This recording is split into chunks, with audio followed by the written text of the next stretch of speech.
Hope everyone had a great Christmas. This is my boy Dusty right here. This is the man. Had all my dogs. This is the alpha. You want to say hello, Dusty? Huh? You want to say hello? All right. Off to the side, buddy. Off to the side. This video is about Attica Prison.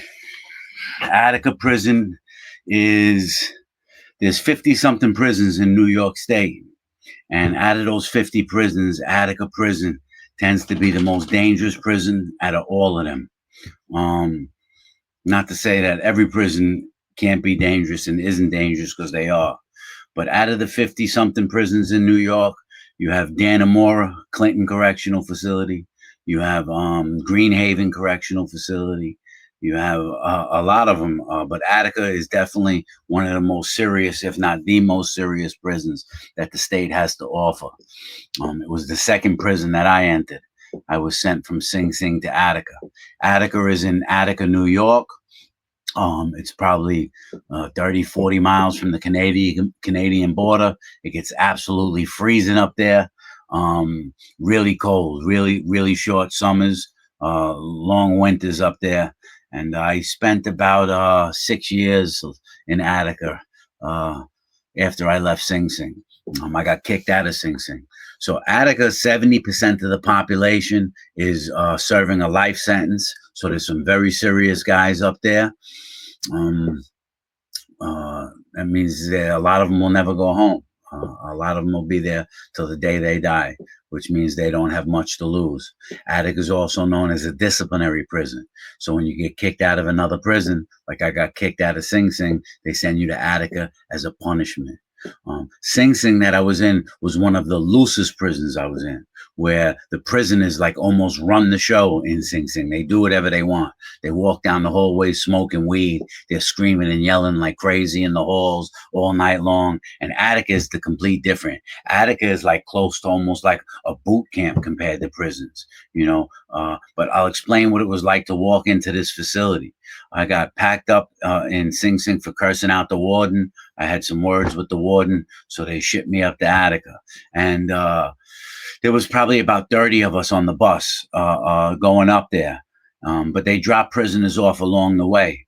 Then we spent the night in a prison called Auburn Prison, which is disgusting. The bus makes stops along the way. We spent a night or two in Auburn.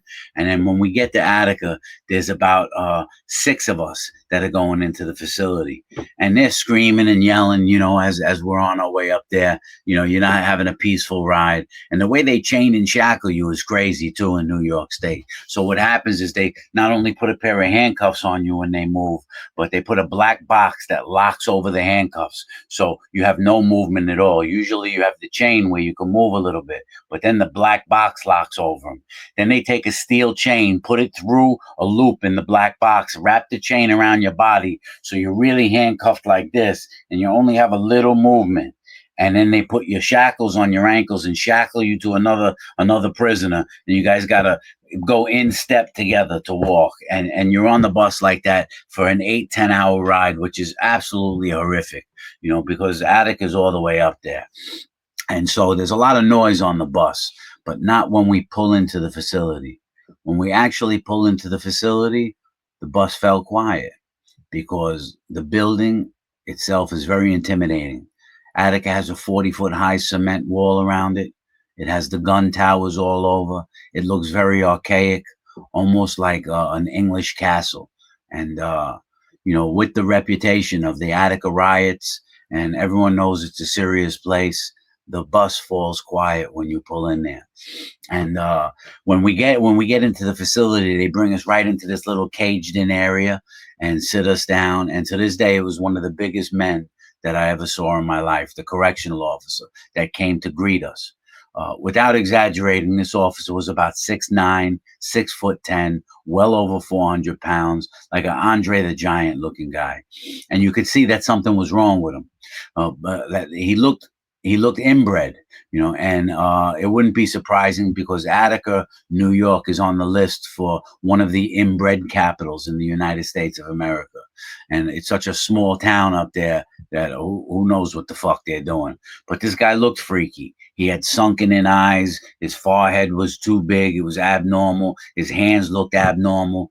And the 6'9", 400 pounds really freaks you out. But when he walks in there, he's not really a mean guy. He doesn't yell. He's like, listen, I don't like to welcome people to prison. He said, but welcome to Attica. He said, I'm going to explain the rules to you real quick. He says, and he says, we'll get you to where you have to go. He says, have any of you ever been here before? None of us had. So he says, we understand you guys are going to fight in Attica. He said, you're men, you're locked up. You need to get things off your chest. There's going to be physical altercations. He says, and I want you to know we're going to let you fight. We'll let you get 3 minutes, 5 minutes to get the heat off your chest. He said, but when we tell you to break it up, you got to break it up. He says, now, if you want to fight and use weapons, he says, we're going to tell you to stop. He says, if you don't stop, people are going to get hurt.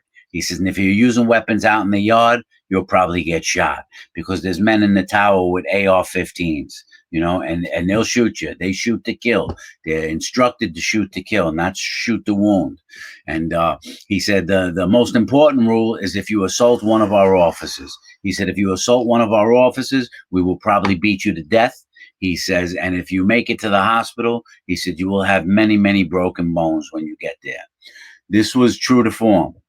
In the 6-7 years I was there, I definitely watched them kill between 5 and 10 guys. I never see it with my own eyes because they don't do it in front of anyone. They have ways to go about it. This way they can say they were pat frisking a prisoner and the prisoner attacked them and they, in defense, ended up killing him. And there's nobody there no eyewitnesses because they do it out of sight. There were no cameras inside of the facility, so they were able to get away with this. Well, Attica is a real serious place. And, so when you move throughout the facility, unlike other prisons, it almost runs like a boot camp. There's no talking in the hallways. In other prisons, they're screaming and yelling. The prisoners are moving around. In Attica, there's no talking in the hallways. Dead silence. And you hold your ID card up like this when you come downstairs to go into the hallway. You don't walk anywhere alone. There's a few places they'll send you with a pass. Like if you're going on a visit, they'll write a pass and you can go. But you go to commissary with a police escort. You go here, to medical with a police escort. You go to the package room with a police escort. They escort you everywhere because of the 1971 riots in Attica, which I believe happened in September, around September 9th, if I'm sure. And that's where about 30 people were killed. The thing about the Attica riot, which many people don't know, is that the prisoners didn't kill anyone in the Attica riot. The governor, who gave permission for the National Guard to storm the prison, the National Guard opened fire and they killed the guards and they killed the prisoners. So like the 11 guards that were killed, or whatever the number was, 7, they were killed by the National Guard who raided the prison. And the reason Attica rioted is because they wanted some rights. They wanted a better health care. They wanted the use of a law library. They wanted more showers. They wanted telephone. They were only allowed to receive mail once a week. They wanted more mail. So they were fighting for these things and they ended up taking over the prison, and it ended horrifically. A lot of people were killed. Like I said, 30 something people were killed, pardon me.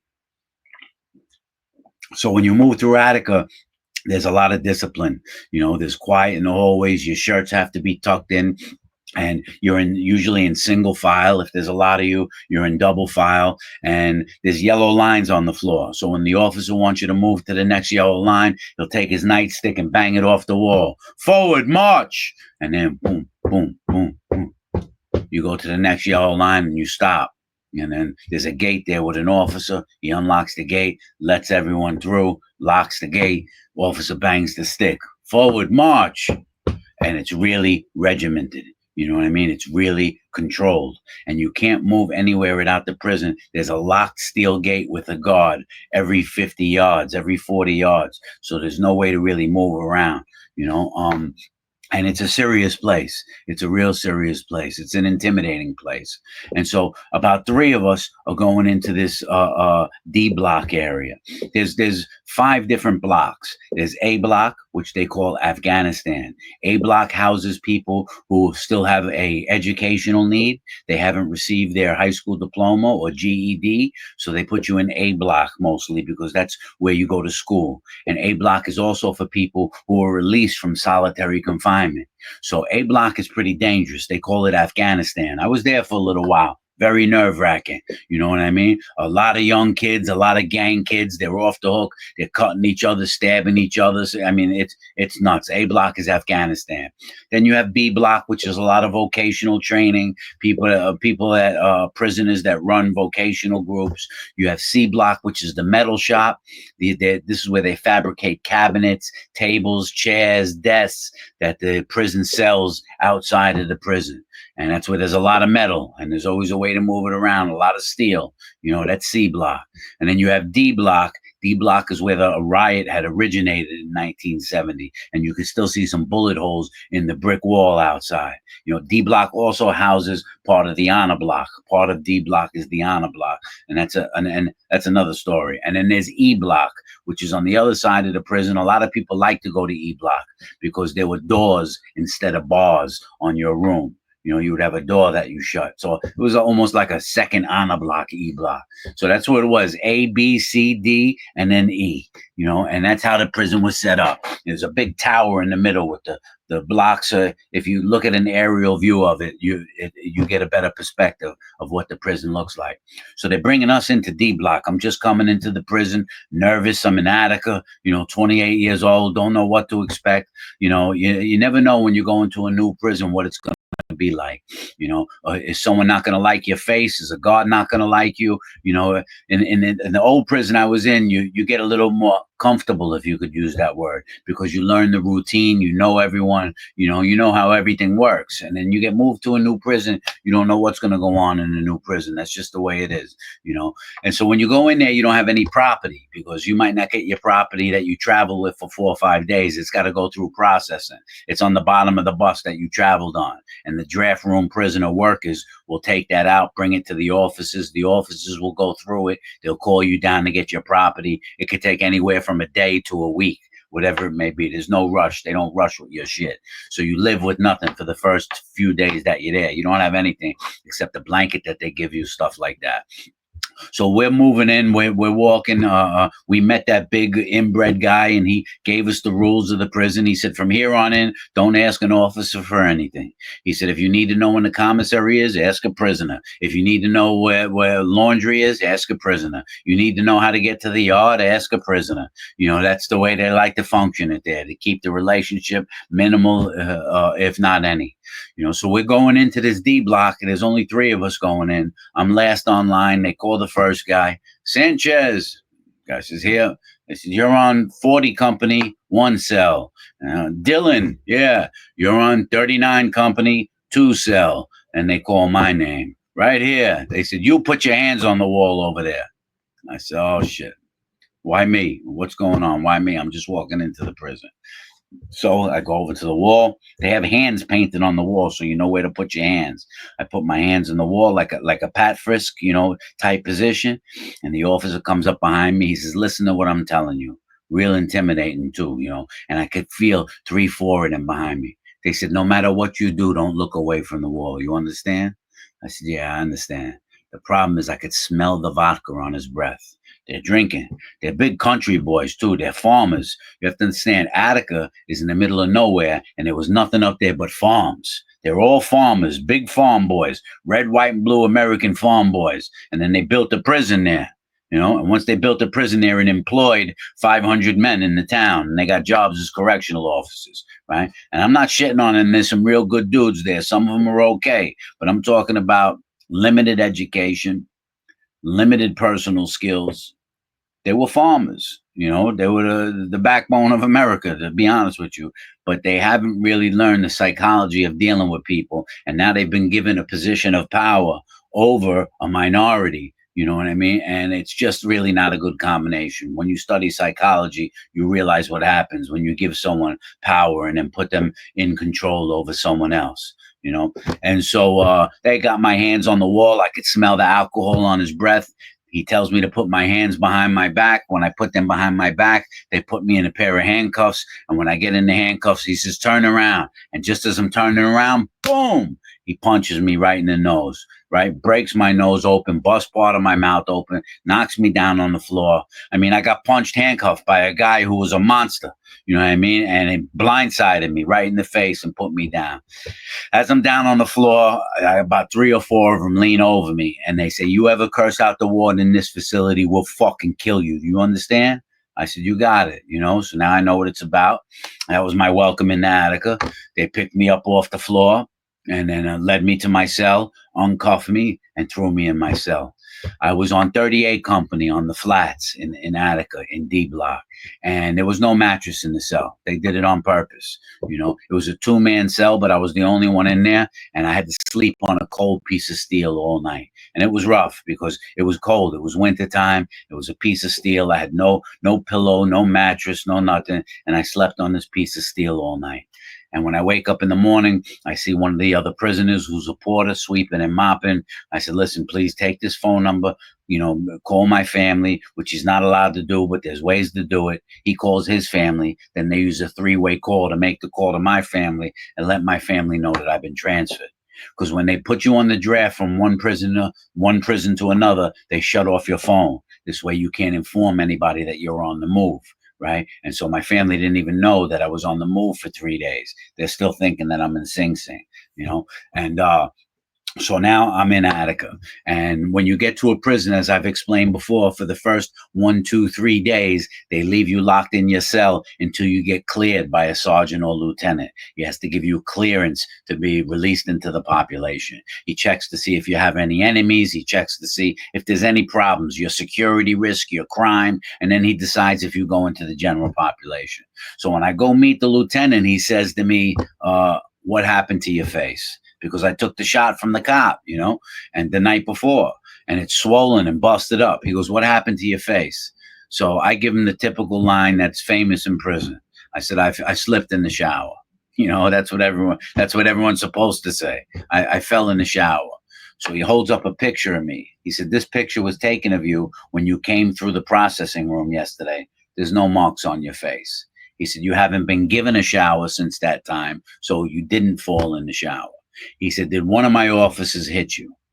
And I said, which was really good, I think, the way I responded to this, because it created, I said to him, listen, I says, I'm not ratting on anyone. I'm not telling you if an officer did it. I'm not telling you if a prisoner did it. I'm not telling you anything, because I got to live here for over the next decade. And all I want to do is do my time. I said, so if you just allow me to do that, I don't have any beef, as long as they don't have a beef with me. I says, I know, I says, I cursed out the warden in the other facility. I know I can't do that here. I just want to do my time like a man, and that's it. He says, very good. He says, now I have to tell you this too. He says that the way they are in Attica, the officers, a lot of the officers are racist in Attica. They don't care for African Americans too much. They don't care for blacks. You know what I mean? Everybody's an individual, but I'm talking about the majority of them. They don't care for them because they're country boys from up in the sticks. You know what I mean? And so when you're white, and you get a little more leeway in the prison. That's just the way it is. He says, all right, no problem. You know, but what he really respected is that I kept my mouth shut. What he really respected is that I said, I'm not telling on anyone. What he really respected is that I told him, I just want to do my time like a man. And I have to say, a lot of the young brothers will go in there and start beefing. Yo, I don't give a fuck, son. You don't tell me that. And the officers don't respect that. That's where it has nothing to do with skin color. It's the way you carry yourself, the way you conduct yourself. So you could deal with an officer. You don't have to be a rat. You don't have to be a snitch. You don't have to tell them anything. You have to feed their ego.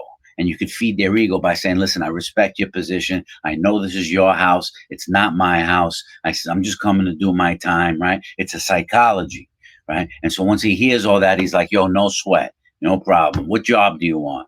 I said, I want radio and television repair, because I knew I had a buddy that moved to Attica a year earlier, and he was in radio and television repair. So he says, no problem. We'll get you the job. take care. Boom, and I bounce out of his office, you know. So I get into Attica prison, you know, and I said it's a real serious place. I met some real serious guys there. I end up on a company with Vinny. Vinny is a real serious dude. Vinny had a double murder, you know, tough guy out of Brooklyn. He didn't play around. He was a, you know, monstrous muscle guy, knew how to do time, had 15 years or so in prison. My buddy Torpy was there.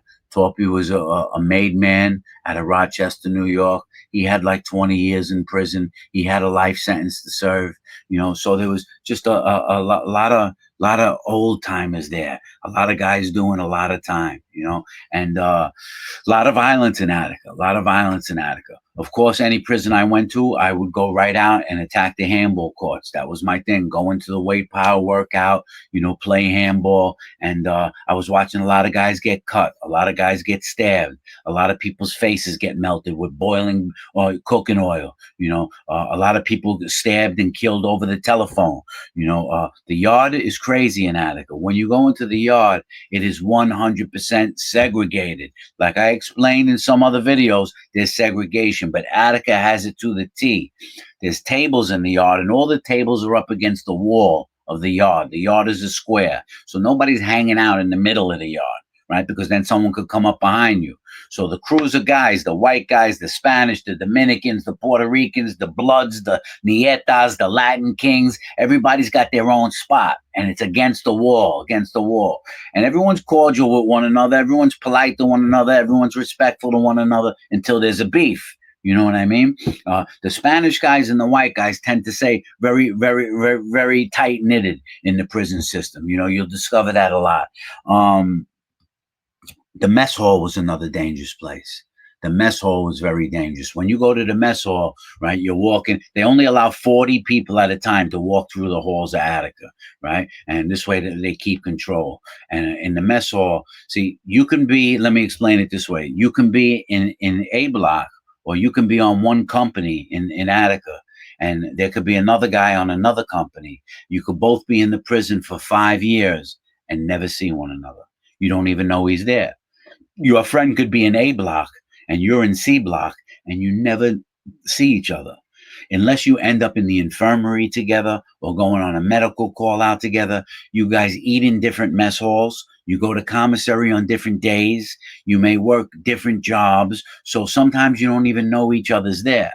And sometimes, once in a while, you'll end up in the mess hall together. For whatever reason, they'll share a mess hall. And guys get to see other guys that they have a beef with. And so they're in the mess hall cutting each other, stabbing each other. I'll give you one incident. You know what I mean? I'm not really a war story guy. You know what I mean? I like to add in the war stories a little bit so you people that are watching know how serious the place can be. I'm more of an educational guy to help you comprehend and understand that the way prison runs and the way it works. But war stories are a part of that. You know, it happens. And I'm sitting in the mess hall, and right across from me, I have a Jamaican guy. You know, he's dreaded out. He got the dreads. You know what I mean? And he's looking at me. And but you have to know how to read people. I don't feel that he's looking at me like he has a problem with me. But for some reason, I'm sitting there eating my meal like this, and he looks at me and he shakes his head a little bit like, what's happening? I shake my head back. How you doing? You know, and I feel like he's trying to tell me something, you know, and then I realize it. I realize he's got a beef with the guy that's sitting right next to me, and he's about to do something. You know, I could tell there was no communication, no verbal communication, because he doesn't even want to let the guy next to me know. But he's telling me, watch out. That's what he's telling me. Watch out. And so I'm ready. And what I do is I take one of my legs and I slide it out from under the table as I'm still eating. This way, if I got to move, I got to move. And without hesitation, that Jamaican pulled out a knife and just came leaping over the table and stabbed the other guy right on the side of the table. And I hit the floor, you know, and as soon as they saw he stabbed the guy, he came flying over the table, stabbed him a few times, or the chaos erupts, and the guards shot the tear gas right away. They got tear gas guns. So now the whole thing, and they drop them from the ceiling, boom, boom, boom, and the whole place gets filled with tear gas. And so we're choking, we're dying, you know what I mean? Everyone's trying to work their way out, and pandemonium ensues, you know what I mean? There was a freaking stabbing in the mess hall, you know? And, but you get used to things like this, which is crazy. As long as I'm not involved, I'm all right. I just want to get the fuck away from the situation. But I'll tell you a funny story about that is that it's all on video too. They have a video camera. When you go into the mess hall, there's a video camera that films everything. Anytime men are in there eating, everything is recorded. So after that incident, they took that videotape and they use it to show new recruits, new correctional officers that are coming in, how quick and how fast a situation could explode. And what's crazy about that videotape is there was a prisoner in there named Bruno. Bruno was a good dude, an Italian guy out of Manhattan. He ended up shooting a bus driver like fucking 19 times for some reason. He was out of his mind. He was a really tough guy, and he was really intelligent. Like, he could recite Shakespeare to you, right? You know, he wrote the most beautiful poetry, but he also looked like a gorilla, was tough as hell. Nobody messed with him. And in that video, as the tear gas is falling and everyone's on the floor choking and dying, on the video, there's Bruno finishing his meal, breathing in the tear gas. No effect on the man whatsoever. And that's why they show it to the officers to say, look at the demeanor of some of these guys, the mind frame, the strength, the insanity. You know, this guy's getting stabbed, there's tear gas falling, there's people crazy. And here's Bruno finishing his meal 10 feet away like nothing's happening. You know what I mean? Crazy place. It was a crazy place. I ended up breaking I needed shoulder surgery while I was in there. And so I have the shoulder surgery. I have a rotator cuff surgery while I'm in Attica. And they take you to an outside hospital to do surgery. They take you to Albany Medical Center. So they take me to Albany Medical. They do the shoulder surgery. There's a whole story about that I'll get into later, because the doctor, when they brought me back to the prison, I'll tell you that story later. But they do the shoulder surgery, and then you have to go to physical therapy afterwards inside of the prison. And so they have an area in the medical unit where you go to physical therapy. And I walk in there, and I got 6 weeks of physical therapy that they're going to do. And the girl that's working on me, she's really cute, man. I'm like 28 years old. She's a cute girl, you know what I mean? And she's a civilian. She works inside of the prison as a physical therapist. And we're flirting with each other. I go down there 3 times a week for my physical therapy for 6 weeks. And after a couple of times, I go down there, and she was off of work. So I tell one of the other girls, "You're going to take care of me today?" And they said, "No, so and so will kill me if I touch you. She loves you." So once I receive that information, I'm good, you know. And the next time I go down there, I flirt with her a little more. I'm not going to make this that type of video, but I end up sleeping with her. I end up finding a way to sneak off to the side into a room and have sex with this girl, and it's going on for a while. The officers realize something's going on, but they can't catch me, and they hate this more than anything in the world. They probably have 50 officers that want to sleep with this woman, and now she gave herself to one of the prisoners, me, and they're fucking pissed, man.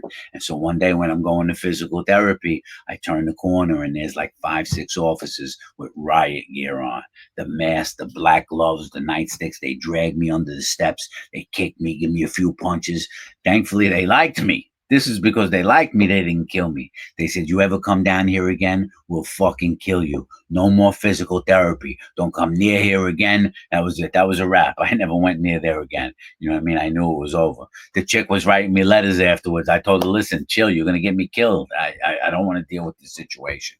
You know? So Attica was no joke. You know, out of all the places I did time, though, I met good men there. I did. I met some good men. I met some men that were, I mean, there's just so many stories of guys that lost their lives up there. They're going to be there until the day they die, you know, and it's really unfortunate. You know, it really is unfortunate. Attica is an intense place. It is a prison where a lot of people go to die, you know. I'll tell you a bad fight that I got into in Attica. You know, one more little war story is that I ended up making it into the honor dorm.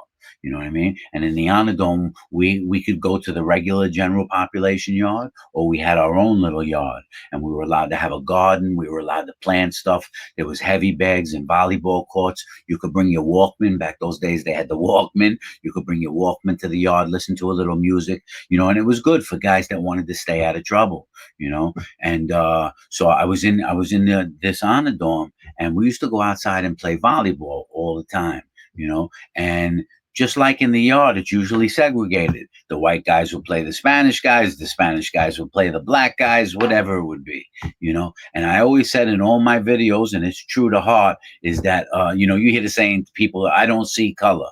Well, I judge each and every person in my life as an individual. I had fist fights with other white guys because they told me, yo, you can't be over there talking to the black dudes. I said, you're crazy. Don't ever fucking tell me who I can talk to. I'm going to talk to whoever the fuck I want to talk to. There's a code in prison that you go by, but don't tell me what to do. I'm doing my own time like a man. You know what I mean? And I was ready to handle my business with it. I've had fist fights with white guys over it. You know what I mean? And they understood it. You know what I mean? Listen, I'm going to talk to whoever I want to talk to. I judge each person for how they carry themselves. If I can trust them, if I believe in them, if they're a man of their word, if they carry themselves like a man, that's how I judge people, right?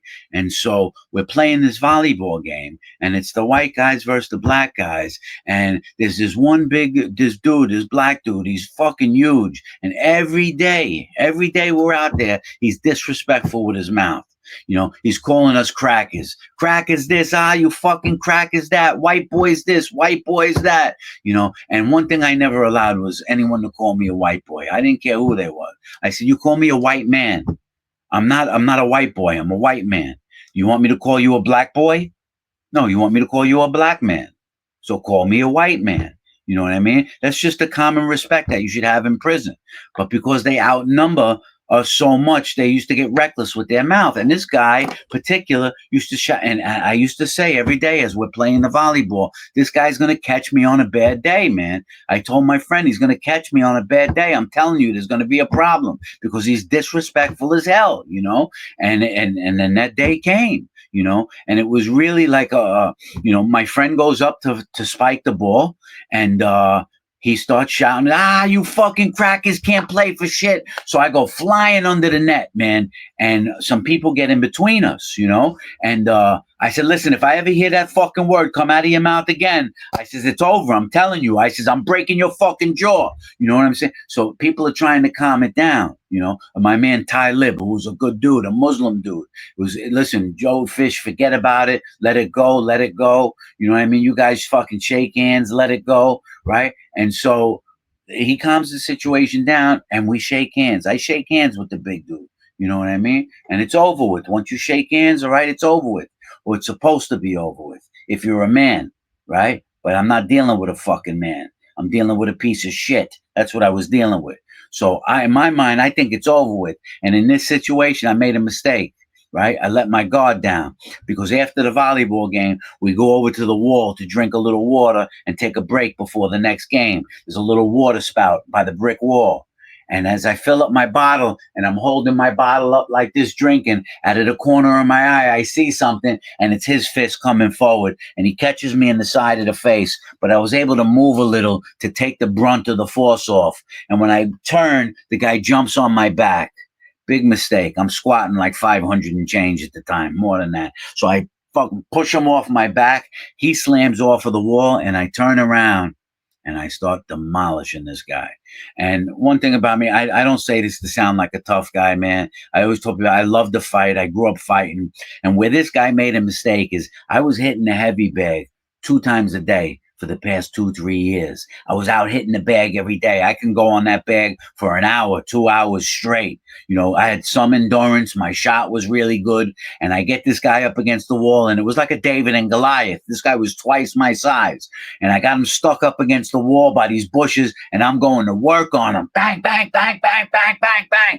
And all of a sudden I realized I got him because at first he was keeping up. The big guy was keeping up, but then his offense was gone. He went into defense and I start crushing him with lefts. Boom, boom, boom. His face is breaking open. He goes down on the floor. When he goes down on the floor, everyone starts breaking it up.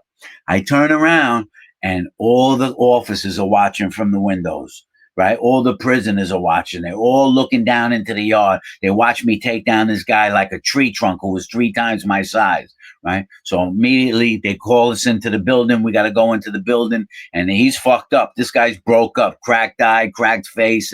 I did good. I did good in this one, and he learned a lesson because he made a mistake. This guy made a mistake, right? He learned from it. So, but you have to worry about repercussions afterwards. Now you got to think about everything. But I have Talib in my corner, and Talib was a very powerful Muslim inside of the prison who really loved me. I did a lot of things with Talib. We did a lot of business together. We talked a lot. We were on the same company. Talib was a great guy, man. I miss him. And we go back into the prison, and I said, listen, Talib, I said, he's disrespecting me like crazy. He's disrespecting the white guys like crazy. I would never do that. You know how I carry myself. I treat everybody, which is the truth. And Talib is like, you're 100% right. He said, let me bring you to his cell, right? And the officers allowed it. You know, we even went to the officers because they saw what happened. And they're like, let them talk it out. So Talib brings me to his cell. I actually became good friends with that brother, the one I got into the fight with. We became good friends, not the best of friends. You know, the problem was his ego was hurt. His ego was crushed because here he was, a black guy twice my size, and a little white guy beats him up in prison. So he's got to live with that, and they don't like that. You know what I mean? But the reality of this situation was it was a fair one-on-one fight. He was the one being disrespectful, and that's what happens. But like I said, I even gave him some things to send his children on the street when it was his kid's birthday. I had some cool like things that some of the prisoners made, and you know, we put water under the bridge and let it go, you know. But in Attica, you had to be prepared. There was tension all the time. There was beef all the time. When I say you had the officers had a lot of respect for me for several reasons. And again, I swear I don't say this to pat myself on the back. They respected me, number one, because they saw me fight like that. They like that. When they see a guy who holds his own and he'll fight anyone and he don't give a shit, they like that. They respect that. They're big country boys, like I told you. Second is they knew I wouldn't rat on a prisoner, on an officer. I'm not telling on no one. I'm doing my time, right? They like that. And they just like the way that I carried myself. And I used a lot of psychology with them. Let's say, as an example, they need to be. You heard the saying, shit rolls downhill. So an officer works the area where we lock. A sergeant comes to check every few hours. Then the lieutenant comes once a night. When the sergeant walks, if the housing area is filthy, who's going to get in trouble? The officer's going to get in trouble, right? And then what's the officer going to do? He's going to take it out on us. How's he going to take it out on us? It's called getting put on the burn. He shuts the TV for the night. He does this. He doesn't let anyone go to recreation, whatever it may be. That's it. Everyone's there. He doesn't give anyone a shower that night because shit rolls downhill. So the officer would go to someone and say, listen, I need the bathroom clean because the sergeant's going to walk soon. And the prisoner would say, that ain't my fucking job. I ain't doing that shit, man. Get someone else to do that shit. Right? Listen, I would explain to the prisoner, even though it's not your job, just go bang it out. It's going to take 15 minutes to go do it. Nah, fuck him, man. If I don't give a fuck, I'm not doing it. Okay, don't do it. You think this is your house? Go ahead, don't do it, right? So I wouldn't go do it, me personally, unless the officer asked me. But when the officer would ask me to do it, yo, Fish, do me a favor, clean that bathroom up before the sergeant works. No, before the sergeant walks around. No problem, I got it. I go into the bathroom. Even if I'm not going to do it, I still tell the officer, no problem, I got it. And I go into the bathroom, clean it up real quick, 15, 20 minutes, put on a pair of gloves, spray some shit down, wipe it down. Now the bathroom's clean. This way, when the sergeant walks, he always peeks in the bathroom to see if guys are smoking. He peeks in there, bathroom's clean. He don't say nothing to his officer. You know, the garbage is taken out throughout the facility. Everything looks good. Now the officer can put his feet up in his desk and relax. You know what happens when the officer puts his feet up? We, the prisoners, can smoke a joint without worrying about being hassled. The officer's not going to hassle us no more because he's not getting bothered from his boss. And the sergeant don't have to hear it from the lieutenant, right? Shit rolls downhill. So I used to tell these guys, use your brain, man. Use your brain. It ain't about cooperating with them. You're not cooperating with them. You're just saying, yes, sir, learn those words. Yes, sir, no problem. I got it. Don't worry about it. It ain't nothing. And then we can do whatever we want to do. We want to make some hooch and drink some hooch. We got it. Attica was crazy. Attica was crazy. Seen a lot of violence though there. I have to admit, a lot of violence.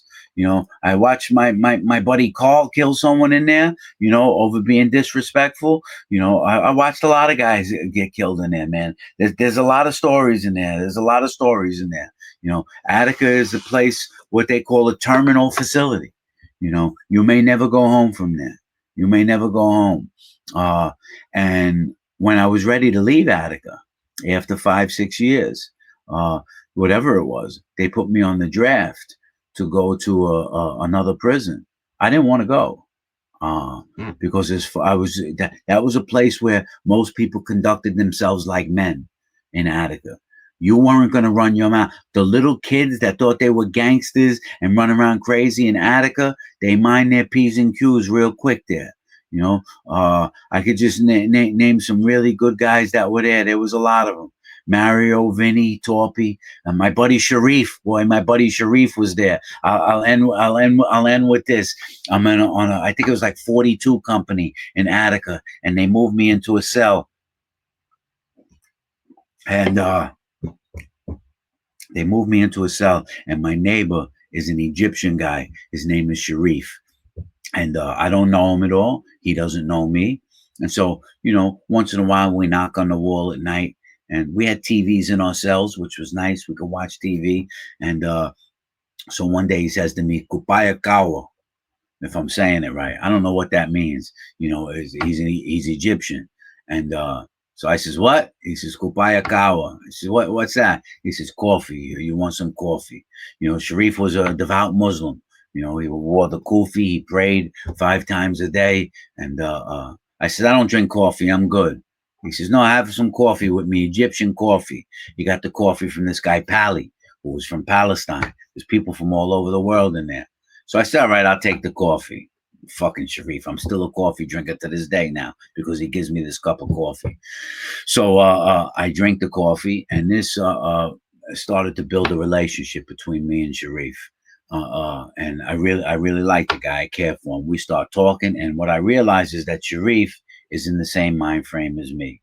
And what I mean by that is I had stopped doing drugs at this time, and I was, educating myself. And Sharif was the same thing. Sharif didn't do any drugs. He spent time in the Quran. He was sincere. He was a real Muslim. He wasn't one of these guys that came into prison and just converted to Islam. He was born and raised in Egypt and came to America later. His story is very unfortunate. He was railroaded very hard. I'm not going to get into that right now. And so we became close friends. We break bread together, we eat together, we tell stories, we work out together. A lot of, you could say, fun times. Even, it's not fun, you're in prison, but you're making the best of the bad situation. And eventually, when I left Attica, I don't get to see Sharif anymore.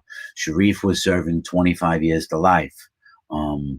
And when I came home, when I was released, I wanted to find Sharif. You know what I mean? And I went onto the computer and I searched and I searched and I found him. And I kept in touch with him. And I drive up there to visit him and send him packages if he needs it, sends him money if he needs it. I came home and Sharif was stuck there. And they finally let Sharif out, but they deported him back to Egypt. And Sharif is in Egypt now. And we still FaceTime each other all the time. I still try and help when I can because Egypt is very rough. The life is very rough down there. He would like for anything in the world to come back to this country. He thinks America is one of the greatest places in the world, and that's why he came here. He's not a radical. He was not an extremist. He was a man that came to America to make better dreams for himself and for his family. But he got screwed up, and he got jammed up, and not by committing a crime either. He was really railroaded. It's a sad situation. I don't want to put his business out there without his permission. But I keep in close touch with him. I love him. He's my brother, and I met a lot of good guys in Attica. A lot of good guys there. But it's a place, with all that said and done, that is one of the most dangerous places I've ever been. one of the scariest places I've ever been. And there were many nights, you heard me say, I laid on the floor of my cell and I wanted to kill myself. You know, you are definitely go to sleep every night not knowing what's going to happen the next day. Is there going to be stabbings? Is there going to be murders? Are people going to be set on fire? I watched officers get stabbed. I've watched the craziest shit there, man. The craziest shit. Attica is no joke. So hopefully none of you ever have to experience that. And if you're a kid out there who's going crazy, a kid out there who's committing crimes, a kid out there who's doing drugs, and you think it can't happen to you, it could happen to you. I'm the son of a lieutenant and the grandson of a police commissioner. And I ended up in fucking Attica. I ended up in prison for 20 years, almost 20 years. It could easily happen to you. Don't play around. It's no place to be. My family members were dying off while I was in there. And there were people in there that don't give a shit. I didn't even tell you about the fist fights I had with officers with this. It's a crazy place, man. It's a crazy place. Hopefully none of you ever have to experience that. All right, guys? Bye.